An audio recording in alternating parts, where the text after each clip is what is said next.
Hello friends, welcome to my channel. कैसे हैं आप सब? आई होप आप सब स्वस्थ और मस्त होंगे और अपने एग्जाम की तैयारी बेहतर तरीके से कर रहे होंगे। तो फ्रेंड्स, आज की हमारी वीडियो का टॉपिक है क्लास 12th बायोलॉजी के चैप्टर 5 के। ठीक है, वेरी वेरी इंपॉर्टेंट क्वेश्चन।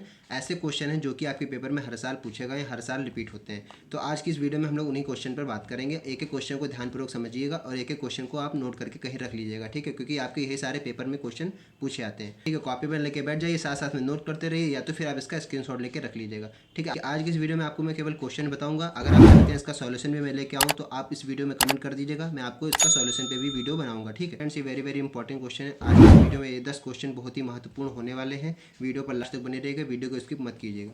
पहला क्वेश्चन जैसा कि लिखा है, डीएनए की द्विकुंडलित संरचना को विस्तार पूर्वक समझाइए।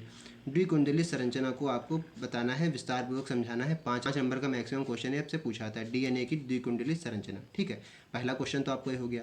दूसरा क्वेश्चन लिखा है फ्रेंड्स, डीएनए तथा आरएनए में अंतर। बहुत ही बेसिक क्वेश्चन है, ही पिटा हुआ क्वेश्चन है। ये समझ लिया, पेपर में आपके धरा रहता है, हर साल पेपर में आपके आता है। ठीक है, क्योंकि पेपर के आपके होते हैं 7 सेट। ठीक है, 7 सेट में कम से कम ये 3 से 4 सेट में तो ये जरूर होता है क्वेश्चन, डीएनए तथा आरएनए में अंतर। तो इसको बेहतर तरीके से तैयार कर लीजिएगा और इसका एकदम रट्टू तोता बन जाइएगा। आपको जैसे ही क्वेश्चन देखिए बिल्कुल पेपर में आपको लिख कर आना है। ठीक है, छोड़ना कुछ भी नहीं है, बिल्कुल भी नहीं छोड़ना, क्योंकि अगर आप कुछ भी लिख के आते हैं तो आपको नंबर जरूर मिलेगा। ठीक है, थर्ड क्वेश्चन आपको कह रहा है, डीएनए फिंगरप्रिंटिंग को समझाइए तथा इसकी उपयोगिता आपको लिखनी है। डीएनए फिंगरप्रिंटिंग क्या होता है वो आपको समझाना है और उसकी उपयोगिता आपको लिखनी है। ठीक है, बहुत ही इसी तरह से आपसे क्वेश्चन पूछाते हैं चैप्टर 5 में। आपके जितने भी इंपॉर्टेंट है सारे क्वेश्चन मैंने नोट कर रखे हैं। ठीक है, जितना भी चैप्टर 5 से आपसे पूछा आता है सारे क्वेश्चन आपको आज इस वीडियो में मिलने वाले हैं। ठीक है,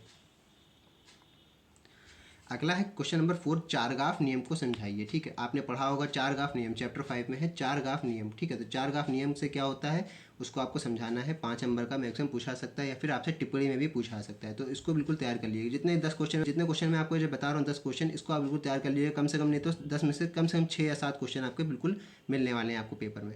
ठीक है, पांचवा क्वेश्चन आपसे कह रहा है, जीनोम या जीनोमिक्स के अनुप्रयोगों की व्याख्या कीजिए। जीनोम क्या होता है और जीनोमिक्स, इन दोनों के आपको अनुप्रयोगों की व्याख्या करनी है। ठीक है, ये पांचवा क्वेश्चन आपका हो गया है। अगला है सिक्स्थ क्वेश्चन कह रहा है, लैक ऑपरॉन मॉडल को समझाइए। लैक ऑपरॉन मॉडल क्या होता है? ठीक है, चैप्टर 5 में आपने देखा होगा लैक ऑपरॉन मॉडल, इस नाम से आपका टॉपिक होगा लैक ऑपरॉन मॉडल।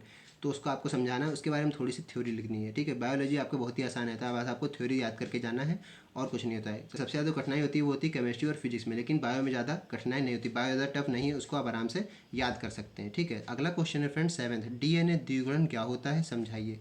ठीक है, डीएनए द्विगुणन क्या होता है वो आपको समझाना है। डीएनए से रिलेटेड ज़्यादा क्वेश्चन पूछे जाते हैं, डीएनए और आरएनए से। तो आप डीएनए मॉडल और आरएनए मॉडल और दोनों में डिफरेंस क्या है ये सब पढ़ के जाइएगा। ठीक है, वेरी इंपॉर्टेंट क्वेश्चन है, सारे के सारे पेपर में आए हुए हैं। एट्थ क्वेश्चन भी आपसे कहा जाता है, अनुलिपिकरण या ट्रांसलेशन को समझाइए। अनुलिपिकरण क्या होता है वो आपको बताना है और उसका ट्रांसलेशन। ठीक है, अनुलिपिकरण या ट्रांसलेशन, जिसको हम लोग अनुलिपिकरण को ही हम लोग बोलते हैं ट्रांसलेशन। आपसे इंग्लिश में बोला जा सकता है ट्रांसलेशन, या फिर हिंदी में पूछा सकता है आपसे अनुलिपिकरण। तो ध्यान दीजिएगा इस बात का, अनुलिपिकरण और ट्रांसलेशन एक ही चीज़ है। तो ठीक है, तो उसको आपको समझाना है। अगला है 9th क्वेश्चन, मानव जीनोम परियोजना क्या है, इसके उद्देश्य आपको लिखने हैं। मानव जीनोम परियोजना क्या है इसको बारे में आपको बताना है। ठीक है, मानव जीनोम परियोजना है क्या, क्यों, इसके क्या उद्देश्य हैं वो आपको समझाना है। ठीक है, सारे क्वेश्चन आपसे लघु और दीर्घ दोनों में पूछे जा सकते हैं। ध्यान दीजिएगा, जैसे कि पहला क्वेश्चन मैंने आपको बताया था डीएनए तथा आरएनए में अंतर, वो आपसे लॉन्ग में पूछा सकता है।